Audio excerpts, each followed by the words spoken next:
अगर हम आपसे कहें कि चंद्रयान 3 की सॉफ्ट लैंडिंग होकर रहेगी, तो आप इस पर विश्वास करेंगे? मुमकिन है कि आप में से बहुत से लोगों को भारतीय वैज्ञानिकों की शक्ति पर पूरा भरोसा। कुछ लोग ऐसे भी होंगे जो चंद्रयान 2 का तर्क देकर संशय भी जताएंगे। लेकिन इसरो ने अपनी पिछली गलतियों से सबक लेते हुए इस बार चंद्रयान 3 की सॉफ्ट लैंडिंग का फुल प्रूफ प्लान तैयार किया है। कोई बहुत बड़ी अड़चन अगर नहीं आई तो मिशन चंद्रयान 3 सफल होकर रहेगा। आज का दिन चंद्रयान 3 के लिए एक महत्वपूर्ण दिन था। आज दोपहर 1:15 बजे लैंडर मॉड्यूल से प्रोपल्शन मॉड्यूल अलग हो गया है। ये दोनों फिलहाल एलिप्टिकल ऑर्बिट में चक्कर लगाएंगे, जिसमें लैंडर मॉड्यूल को चंद्रमा पर उतारने की प्रक्रिया कल से शुरू की जाएगी। वैज्ञानिक इसे डी ऑर्बिटिंग कहते हैं। लैंडर मॉड्यूल से अलग होने के बाद प्रोपल्शन मॉड्यूल चंद्रमा के चक्कर लगाता रहेगा और इस दौरान वो पृथ्वी से आने वाले रेडिएशन की जानकारी इकट्ठा करेगा। इसरो ने ट्वीट करके लैंडर मॉड्यूल और प्रोपल्शन मॉड्यूल के अलग होने की जानकारी दी है। इसके साथ ही एक तस्वीर भी डाली है। वो तस्वीर हम आपको दिखाना चाहते हैं। इस तस्वीर में lander module and propulsion module अलग अलग नजर आ रहे हैं। आप देख रहे होंगे कि इनकी चंद्रमा के सतह से निकटतम दूरी 153 किलोमीटर और अधिकतम दूरी 163 किलोमीटर दिखाई जा रही है। यहां से लैंडर मॉड्यूल यानी विक्रम लैंडर की डी ऑर्बिटिंग होगी और उसे इलिप्टिकल ऑर्बिट में लाकर लैंडिंग की प्रक्रिया शुरू कर दी जाएगी। आप सोच रहे होंगे कि चंद्रयान 3 के सफल होने की गारंटी क्या है? तो यकीन मानिए, इसरो ने इस बार सॉफ्ट लैंडिंग की एक ऐसी योजना तैयार की है कि चाहे विक्रम लैंडर में पिछली बार जैसी समस्याएं आने लगे तब भी वो लैंड कर जाएगा।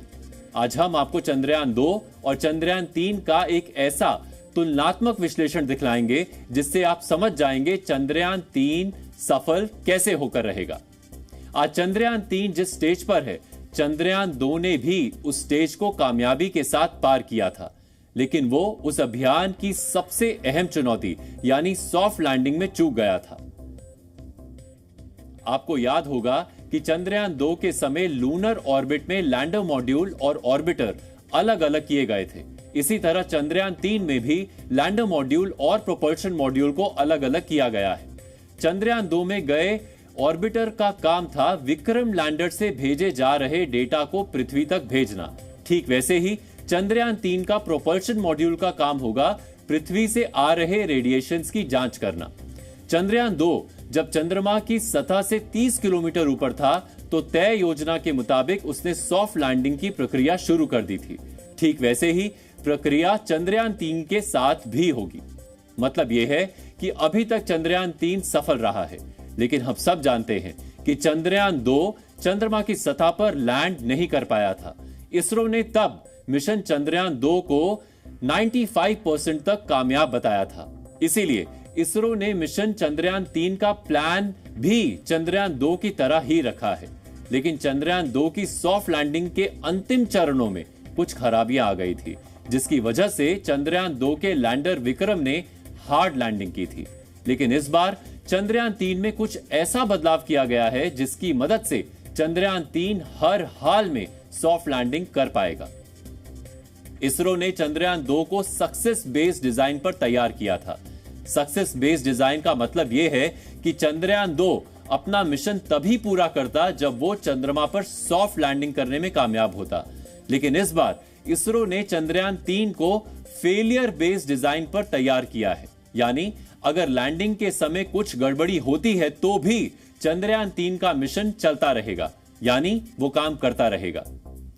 चंद्रयान 2 के समय चंद्रमा पर उतरना भारत का सॉफ्ट लैंडिंग का पहला प्रयास था। आपको बता दें कि दुनिया के केवल 3 ही देश हैं जो चंद्रमा पर सॉफ्ट लैंडिंग कर पाए हैं। इसमें अमेरिका, रूस और चीन का नाम है।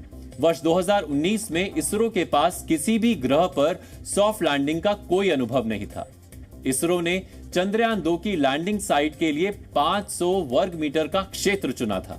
हार्ड लैंडिंग के बाद इसरो को पता चला कि इतनी छोटी लैंडिंग साइट चंद्रयान 3 के लिए ठीक नहीं रहेगी। इसीलिए इस बार इसरो ने चंद्रयान 3 की लैंडिंग के लिए करीब 10 वर्ग किलोमीटर का क्षेत्र चुना है। यह पिछली बार के मुकाबले कहीं ज्यादा बड़ी जगह है। लैंडर विक्रम इस बड़े क्षेत्र में से अपने लिए सबसे उपयुक्त लैंडिंग स्पॉट का चुनाव करके लैंड करेगा। लैंडिंग के दौरान चंद्रयान 2 ने चंद्रमा की सतह की कई तस्वीर भेजी थी। इन तस्वीरों की मदद से ही लैंडर विक्रम अपने लिए लैंडिंग स्पॉट का चुनाव कर रहा था। इसरो चंद्रयान 3 की लैंडिंग के लिए चंद्रयान 2 से मिले डेटा और तस्वीरों की मदद भी लेगा। दरअसल इसरो ने चंद्रयान 2 के लिए जिस लैंडिंग साइट का चुनाव किया था, उसी लैंडिंग साइट का डेटा और तस्वीरें इसरो के पास पहले से ही मौजूद थीं। चंद्रयान 3 की लैंडिंग साइट भी उसी जगह के पास रखी गई है जहां चंद्रयान 2 ने हार्ड लैंडिंग की थी। यानी इस क्षेत्र से जुड़ी कई अहम जानकारियां इसरो के पास पहले से ही मौजूद हैं। मतलब यह है कि इसरो के पास इस लैंडिंग साइट पर सॉफ्ट लैंडिंग का फुल प्रूफ प्लान तैयार है। चंद्रयान 3 के लैंडर मॉड्यूल में भी कई तरह के बदलाव किए गए जो चंद्रयान 2 के मुकाबले बेहतर हैं। जैसे सॉफ्ट लैंडिंग करवाने के लिए चंद्रयान 2 में 5 थ्रस्टर्स लगे थे। इन थ्रस्टर्स का काम था लैंडर मॉड्यूल की रफ्तार को कम करना। हालांकि चंद्रयान 2 के लैंडर के थ्रस्टर्स ने जरूरत से ज्यादा थ्रस्ट पैदा किया, जिसकी वजह से लैंडर विक्रम अपने तय रास्ते से भटक गया था। इस बार चंद्रयान 3 के लैंडर में 5 की जगह 4 थ्रस्टर्स लगाए गए हैं। चंद्रयान 2 की हार्ड लैंडिंग की एक वजह यह भी थी कि वो तय रफ्तार में नहीं था। इसके अलावा उसका धरती से संपर्क भी टूट गया था। रफ्तार को नियंत्रित करने के लिए इस बार लैंडर में 4 थ्रस्टर्स लगाए गए हैं, लेकिन यह भी सुनिश्चित किया गया है कि अगर कोई गड़बड़ी हुई तो भी लैंडिंग ठीक हो जाएगी। इसके लिए चंद्रयान के लैंडिंग लेग्स यानी लैंडर विक्रम के चारों पैरों की मजबूती बढ़ाई गई है। विक्रम लैंडर के चारों पैरों को पहले के मुकाबले मजबूत बनाया गया है ताकि वो ज्यादा रफ्तार में लैंड भी कर सके। तकनीकी रूप से सॉफ्ट लैंडिंग के दौरान 2 मीटर प्रति सेकंड की रफ्तार को सेफ माना जाता है।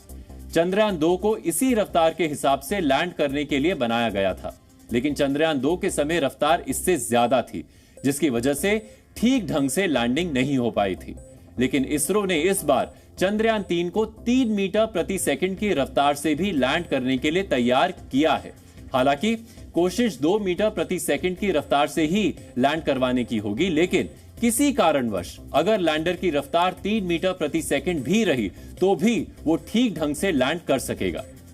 इस बार चंद्रयान 3 में सबसे बड़ा बदलाव उसके ऑपरेटिंग सिस्टम में किया गया है। उसको पहले की तुलना में काफी अपग्रेड किया गया है। चंद्रयान में ऑपरेटिंग सिस्टम का काम होता है इसरो सेंटर से मिली कमांड पर लैंडर का संतुलन, दिशा और गति को नियंत्रित करना। चंद्रयान 2 के ऑपरेटिंग सिस्टम में इन सभी को नियंत्रित करने की सीमित क्षमता थी। यही वजह थी कि जब चंद्रयान 2 का लैंडर विक्रम अपने रास्ते से भटका तो ऐसे में ना तो उसकी रफ्तार कम हो पाई, ना ही उसको कंट्रोल किया जा सका। उस वक्त ऑपरेटिंग सिस्टम की सीमित क्षमताओं की वजह से लैंडर को नियंत्रित नहीं किया जा सका था। चंद्रयान 3 के ऑपरेटिंग सिस्टम को इस तरह से अपग्रेड किया गया है कि छोटी मोटी कमियां आने पर भी वो लैंडर मॉड्यूल को नियंत्रित कर सकेगा। जी न्यूज़।